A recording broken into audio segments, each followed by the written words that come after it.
So today we're going to unpack Haruki Murakami's iconic novel Norwegian Wood. A lot of people read it and think, okay, it's a tragic love story, but there's a reason it has this unforgettable, almost haunting power that sticks with you. We're going to get into the book's architecture to figure out exactly why it hits so hard. You know, what's so weird is that this is probably Murakami's most realistic book. There are no talking cats, no parallel universes. And yet, it leaves you with this deep sense of strangeness, right? This grief that feels almost unreal. So the big question we're asking today is, why? The answer isn't just in the story, but in how the story itself is actually built. And it all really starts with this idea we can call the architecture of grief. The way the novel deliberately uses memory, loss, and time to build its very unique, very heavy atmosphere. Right at the very heart of the story, there's this event that's never really explained, the suicide of our narrator's best friend, Kazuki. This becomes what you could call the novel's absent center. Think of it like a black hole of trauma. Its gravitational pull is so strong that it shapes the orbits of every single character, especially our narrator, Watanabe, and Kazuki's girlfriend, Naoko. It's this wound that never gets a why, forcing everyone to just live in its shadow. And this is where the structure gets really clever.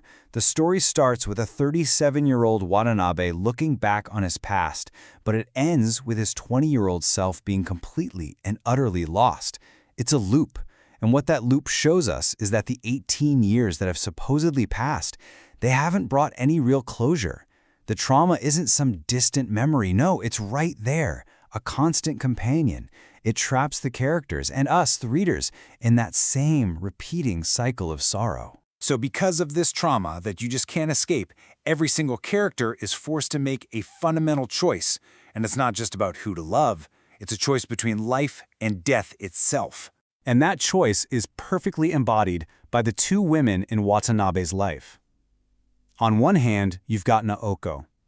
She's beautiful, she's fragile, and she is completely tied to the past.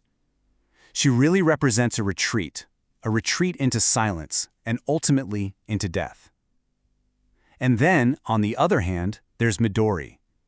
She is lively, she's loud, she's provocative.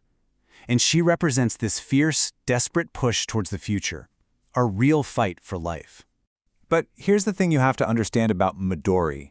Her liveliness isn't just simple, happy-go-lucky optimism. Not at all. She's faced enormous loss too. Her vitality is actually a conscious survival strategy. It's this hard-won, almost aggressive performance of life. All of her outrageous stories and her bluntness, it's her armor against a world that she knows is just incredibly cruel. So let's break this duality down a bit further. Naoko is basically associated with Thanatos, the death drive. She responds to trauma by retreating, by internalizing it all. And her demand of Watanabe is really passive, isn't it? It's, please remember me. She needs him to be a living memorial. Midori, though, she's Eros, the life drive. She confronts trauma head-on, and her demand is active and absolute. Choose me and only me. It's a demand for total commitment to the here and now. Okay, so you have these two incredibly powerful, symbolic forces pulling on him. So where does that leave our narrator, Watanabe? We tend to see him as this sympathetic, tragic hero. But what if we've been reading him all wrong? A lot of critical readings, actually, they frame Watanabe as an empty protagonist. He's passive, he's kind of aimless, and honestly, he's almost entirely defined by the people around him. He's like a vessel that other characters just pour their own stories and their own needs into. And that raises a pretty serious question about his real motives. So, which one is it? Is he this loyal, good guy just torn apart by an impossible choice? Or, and remember, this whole story is told from his perspective 18 years later, is this entire novel just one big elaborate act of self-justification? A way to frame his own passivity, not as a flaw, but as some kind of tragic heroism? I mean, the case against him is pretty strong. He is constantly using casual sex and alcohol to numb his feelings and avoid any real intimacy. And as the narrator, well, he controls everything we see. But maybe the most damning critique is this one. Is his devotion to Naoko really about love, or is it a subconscious competition with his dead friend, Kazuki? and attempt to finally win her, and in doing so, defeat his ghost once and for all. And this whole critical view of Watanabe, it leads us right to the novel's famously ambiguous ending, and to the final debate. Is it hopeful, or is it just completely desperate? So, after Naoko's death, Watanabe just wanders aimlessly for a while, before finally, picking up the phone and calling Midori, the symbol of life. He's ready to choose her. And she asks him, "Where are you?"